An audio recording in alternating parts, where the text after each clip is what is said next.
Hi guys, welcome back to my channel. Today I'm going to film a video for you on my student teaching experience.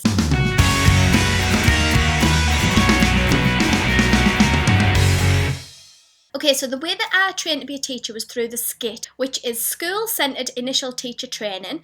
All that means is that instead of going to university to do the PGCE, you do it within a primary school. So I was part of Northumbria University, but we trained, there was 35 of us in total. We trained in a primary school near Newcastle, and we were actually taught on the job. So there was a lot more placements going on. It was a one-year course, and we'd already all done our degrees in completely different things. Mine was in English literature. There was people there who had been managers of Starbucks. There was people there who'd been working in Korea as teachers. All different backgrounds on the course, so it was great. Lots of different people to meet. So what I absolutely loved about the SCIT was that it was school-centred, so every single day I was in a primary school, so it already got you in the habit of getting up early and getting into a primary school in the morning. And we got lots of experience within that primary school. But as well as that, we got 5 placements across the year actually being a teacher in completely different settings. We also went to London and Denmark to look at teaching in those areas, which I will talk about in a minute. So the 5 placements that we went on were great. All of them were fantastic and completely different in their own right. So the first one I went on was in a reception class in an area of Newcastle called Birtley. And this experience was kind of to get us into feeling comfortable within the classroom. So I was there with 2 other students and we're all in the reception class, and the teacher just let us play with the children for the first few days, and then she started giving us jobs to do. So it was things like, Katie, can you go in the home corner? The children aren't playing in that area properly. Teach them how to play, etc, etc. So I was absolutely in my element doing this. I'd been a nursery nurse for 2 years before I went into teaching, so working with the reception children, playing in the home corner was just like, yeah, this is what I do, this is what I love. So I was in my complete comfort zone, confident, and off I went. It was great. So I was also on this placement that I met the Senko. Now, I'd never heard of a Senko before, so I was asking her so many questions about what she did she enjoy it, did the children like it, and all that kind of stuff.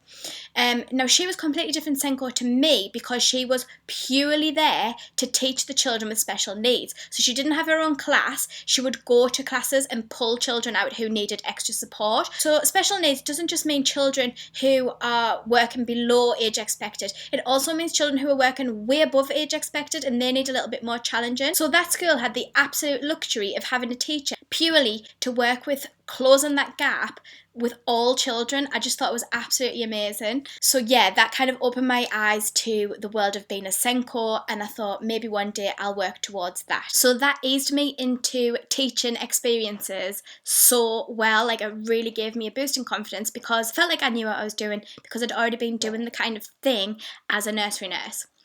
So my next placement was completely out of my comfort zone because this was with year 5. So year 5 is 9 and 10-year-olds. Now you've got to think my whole experience has been with the earlier, so 5 and under. So I was totally like, oh my goodness, how am I going to do this? Like, they're not going to listen to me. And I was scared stiff.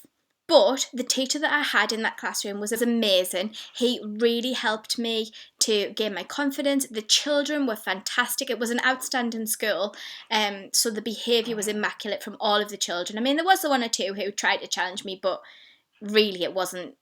In hindsight of what I've experienced since then, they were little beauties, these children, honestly. I could not complain about them whatsoever. But it was on this experience that I realised that I really needed to improve my subject knowledge when it came to mathematics. So I've never had confidence with maths, which is really insane when I think about it because I was always in top set for maths.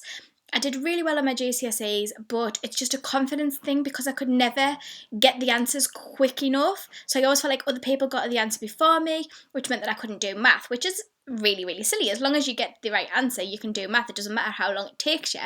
But confidence used to really knock me with math. So I remember teaching them a lesson on millilitres and litres, and I remember just thinking to myself, I can't do this. I think I told them there was 100 millilitres in a litre, which is completely wrong. The teacher was standing at the back going like this to me, and I was like, oh no. So yeah, it was just this whole experience of like, However, I absolutely loved it because the children were so different. I mean, they were a lot older, so they were bringing me pictures in the next day. They were bringing me cards that they'd made for me. They just wanted to impress me so much, and it was so lovely to see. And I remember specifically when I asked them to tidy up, how shocked I was, because in early years, obviously, you ask the children to tidy up, and sometimes they won't even do it, and when they do, it's not the best tidying. These children, like, we'd done a craft activity. I remember there was paints everywhere, glitter everywhere. The classroom was immaculate afterwards, and I couldn't believe how well that they'd tidied up this classroom. But obviously it was the age thing, but I just wasn't used to it. So yeah, year 5 was kind of an experience for me where I thought, I've enjoyed this, but I don't think this is the area that I want to teach in. I definitely like being in foundation stage. So then I got my next placement through, and I was so excited. It was called South Tyneside Early Excellence Centre, and I'd always wanted to visit. I'd heard so many amazing things about it. It was an outstanding nursery school, and the head teacher was so well known in the area because of her amazing work. So 2 weeks in this nursery school, I was like, I'm so excited, and I absolutely adored every minute of it. Like, if a job ever comes up there, I will apply. It was amazing. The whole nursery school was all about the children. It was a big nursery school. I remember there was like a lot of children there. Fantastic outdoor play. This is where I learned about forest schools. I mean, they didn't have a forest, but they had a little campfire, and where they would make soup, and it was just, I loved every single minute of it. I didn't want to leave. It was Easter time, I remember, when we had this placement, so we were learning like little songs about chickens and little chicks being born. We had chicks, we had caterpillars that were turned into butterflies. It was just such a lovely experience, and I knew then that kind of put it in my head that yes, this is 100% where I'm meant to be. I am a nursery or reception teacher. Foundation stage is where I want to be. So I was really, really excited. This was the first placement where we got graded, and I got outstanding, so that just kind of cemented everything, and I was like, right, this is where I'm meant to be. I'm outstanding teacher in the early years. This is what I want to do, and I was so excited. It gave me like the push that I needed just to continue with the school year. So my baby's just woke up from his nap, so he's in the background, don't mind him, eating his peach. Okay, I'm going to have to stop the video here and start re-recording it when little man's gone to bed, because he is just trying to press all of the buttons. Yeah, so I'll have to start filming it again. Hi guys, so I'm back. Baby's in bed, so hopefully we can get through this video now. The joys. Anyway, okay, so I've just realised I missed out a big chunk of my experience, which was London. So we went down to London, which was completely out of my comfort zone. I don't think I'd ever been anywhere on my own with people who weren't really my friends, so everyone was just students that I hadn't really formed big strong friendships with at this point. I went down, shared a room with a girl called Natalia. Natalia knew people in London, so she went off with her real friends, and I was just kind of left, and I was like, right, okay, what am I going to do? So luckily there was a few people on my course who were in the same kind of situation as me, so we all booked tickets on lastminute.com and went to see The Lion King, which was amazing, and I loved it, and it helped me build friendships with these people on my course as well, so that was brilliant. So we got placed in different schools right across, it was the area of Newham in London. Really multicultural down there. I think in the class that I was teaching there was something like 26 different languages with these children. It was a reception class, so I remember thinking like, how does the teacher plan for these children that all speak different languages? What the heck do you do in this situation? But she was just rocking it. I mean, where I'm from, teachers dress quite smart for work. These teachers in London were wearing jeans and trainers, which I was like, why are they wearing jeans and trainers to work? But just completely different situation to what I'm used to around here. I've never seen a teacher wear jeans other than on field trips, ever. So that was different. The planning was completely different. They didn't have planning files like we have. She just kind of wrote what she wanted to do for the day on a piece of scrap paper and was teaching from that. And I was like, what? This is like so different to what I'm used to. Everything was just so different. The school was enormous. It had 3 floors.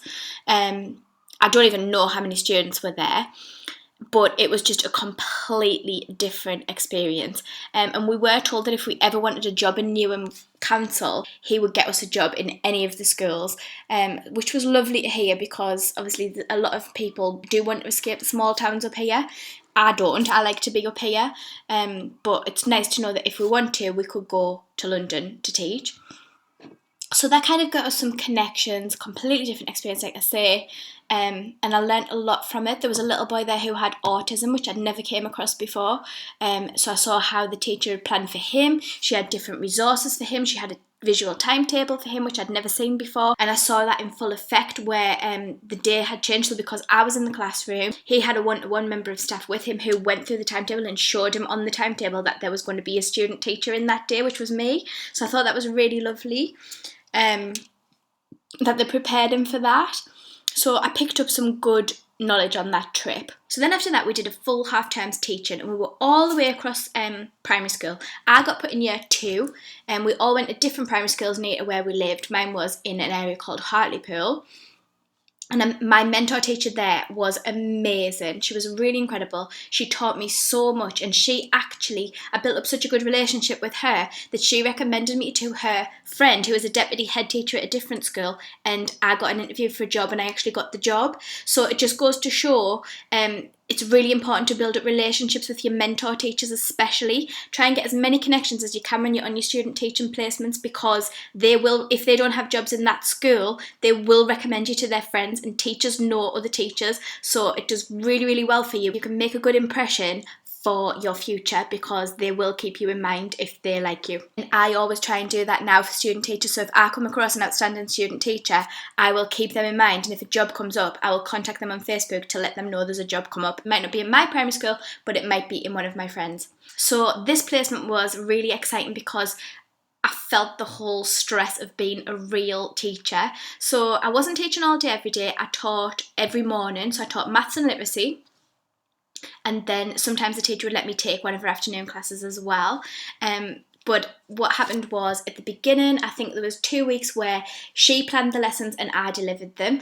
Then there was a week where we planned together and I delivered them, and then there was following 3 weeks where I planned the lesson and I taught the lesson and she observed. I got outstanding on that placement. I absolutely loved it. The year 2 children in that class were fantastic. There were some really challenging children, but they were so lovably challenging. So I made really good friendships with their parents and everything.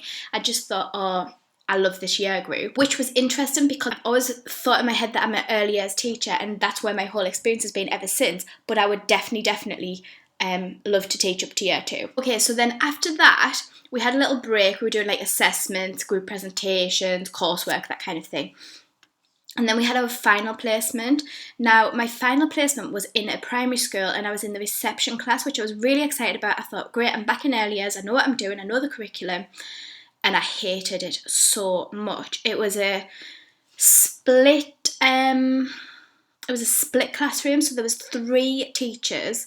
It was a great big room, but it had 3 reception classes in it, so they all had a carpet area with a teacher present, and I think there was a couple of TAs there as well. But I just could not get on with them no matter what I tried. I was full of enthusiasm and loads of ideas, and they looked down their noses at me a lot, these teachers. The mentor teacher was horrible. She really knocked my confidence a lot. I thought, I don't want to work with people like this. She wasn't an encouraging mentor at all. However, I did learn a lot from her, behaviour management wise and organisation wise. She was on point. I could not fault her at all. I got a lot of my planning experience from her because I'm a very organised person and I like everything to be kind of laid out in front of me perfectly, and she was very much like that, and she wouldn't accept lesson plans if they weren't like that, which was great because I worked the same sort of way as her, how to pull in cross-curricular links and things like that on the planning, all from her. I observed lots of outstanding lessons in that primary school from other teachers, so I've then gone on to use these lessons in my own teaching, and I've received outstanding as well from those, which was fantastic. So it was a really mixed bag, that placement. I really didn't enjoy it. In fact, I hated it the whole time I was there. I think I was there for 6 whole weeks. The children were fantastic, but it was just the staff. We just didn't bond. We didn't gel, which was really sad because when I look back now, I mean, it was nearly 10 years ago, they really didn't do me a good service because I don't know what it was about them. One of them was at NQT, so I think she was just kind of, I don't know. I feel like they bonded over rolling their eyes at me, which was really unkind because I was just an enthusiastic student. I didn't do anything unprofessional or anything that would cause them to be that way. They were just a clique and they didn't want me to be a part of it, basically. But whatever. What doesn't kill you makes you stronger, isn't that the saying? But I did learn a lot of good things from that placement. But it's just a shame that my final placement was that one. I wish I'd maybe got that one out of the way earlier. Although saying that, it's probably good that it was my final one because at least I'd already had some really good experiences by that point. So I was confident enough anyway to not let it knock me, because actually if that had been one of my first placements, that would have really knocked my confidence going into the rest. So yeah, it's probably good that it was the last one actually. Okay, and also while I was on the skit, we went to Denmark. I think I've got a video up with my Denmark trip, but if I haven't, I'll insert some photographs while I'm chatting to you about it.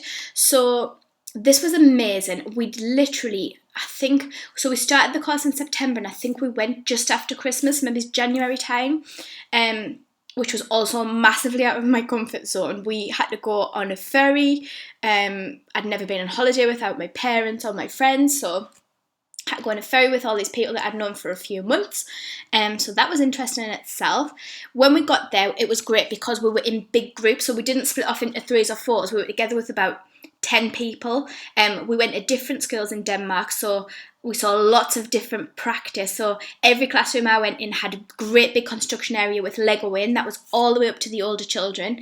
They started school at 6 years old, where in England we start at 4 years old. So that was a big difference. And they had lots and lots of outdoor learning. So we visited lots of forest schools where they would sit around campfires. They were making their own soups, hot chocolates. The children were doing it all. They were cutting up the vegetables. I'd never seen anything like this before in the UK. Now it's quite a big thing over here, but it wasn't 10 years ago.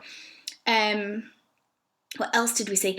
So the climbing equipment outdoors, we're quite safe in this country. They had like full-on climbing equipment, where here we would be like, oh, do we let them climb up there? I don't want to let them climb up there. What if they get stuck? What if they fall?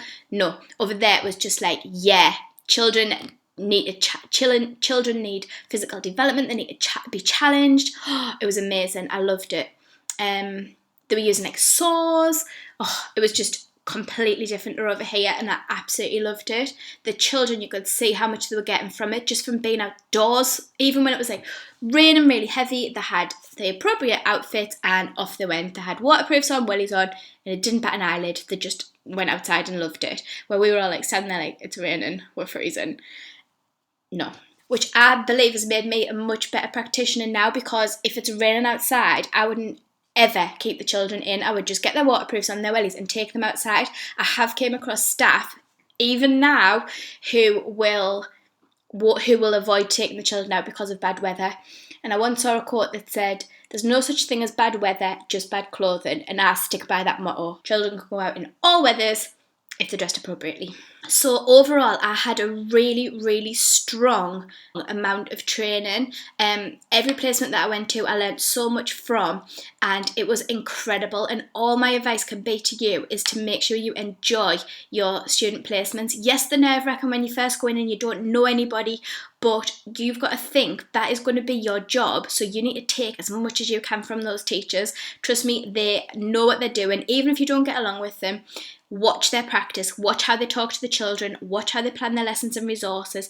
You might see things where you think, I would never do that. You might see things where you think, wow, that is amazing. And then you can duplicate it in your own practice when you get your own classroom. Anyway, I hope this video has been helpful. If you've got any questions, you know you can just ask me down below, and I will reply to you as soon as I can. Thank you so much for watching, and I'll see you in the next video. Bye!